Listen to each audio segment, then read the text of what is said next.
Ja, glede zadev okoli Stjepana Črnogorca in pa Martinovića, to se pravi zadevi Gorenca in pa Zemljariča, lahko povem, da zadeve tečejo zelo hitro naprej.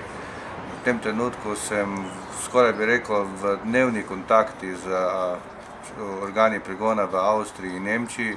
Trenutno pripravljamo gradivo skupaj glede pravnega vidika delovanja službe državne varnosti v tujini. Tako smo sedaj uspeli pridobiti pravilnik dela službe državne varnosti v tujini.